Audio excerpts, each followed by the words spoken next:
इतिहास गवाह है, भारत की इस प्राचीन भूमि पर कई युद्ध हुए, लेकिन एक युद्ध ऐसा था जिसने इंसानों को नहीं, देवताओं को भी कपा दिया था। उत्तर प्रदेश के विंध्य पर्वतों की गहराइयों में एक ऐसा जंगल है जहां आज भी परिंदे पर नहीं मारते। लोग कहते हैं कि यहाँ की मिट्टी लाल नहीं बल्कि काली है, उस लहू से जो हजारों साल पहले यहाँ बहा था। मार्कंडेय पुराण कहता है कि इसी जगह पर चंड और मुंड नाम के असुरों का वध करने के लिए आदि शक्ति के माथे से साक्षात कालिका का जन्म हुआ था। आज हम उसी वर्जित क्षेत्र की तलाश में निकल रहे हैं। मेरा नाम अर्णव है।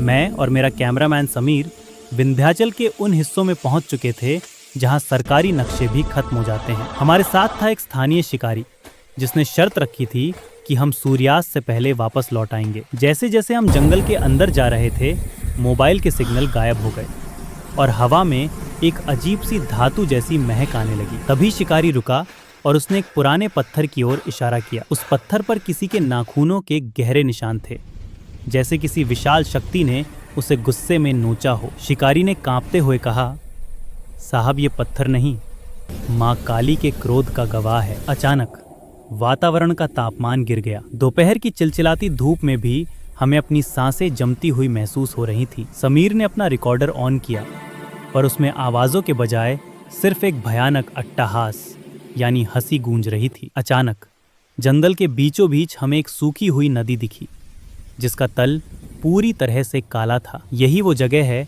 अंबिका वन। जब चंड मुंड ने देवी पर हमला किया तब देवी का चेहरा क्रोध से काला पड़ गया और उनके ललाट से प्रकट हुई थी माँ काली, नरमुंडों की माला पहने, हाथ में खप्पर लिए। कहते हैं उनके पैरों की धमक से यहाँ की जमीन आज भी फटी हुई है। तभी हमें एहसास हुआ कि शिकारी हमारे पास नहीं है।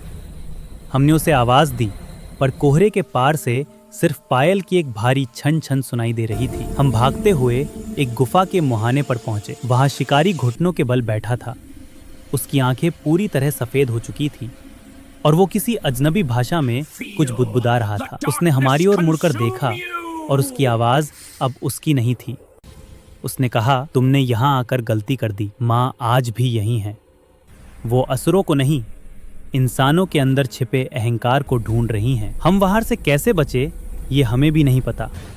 बस इतना याद है कि पीछे से एक जोरदार शंख की आवाज आई और हम बेहोश हो गए। सुबह जब आंख खुली तो हम जंगल के बाहर थे। आज भी विंध्य के उस इलाके में रहने वाले लोग रात को अपने दरवाजे बंद कर लेते हैं। अगर कभी आपको जंगल में पायल की भारी आवाज सुनाई दे तो रुकना मत, क्योंकि माँ काली का क्रोध आज भी उन दरारों में जीवित है। जय माँ काली।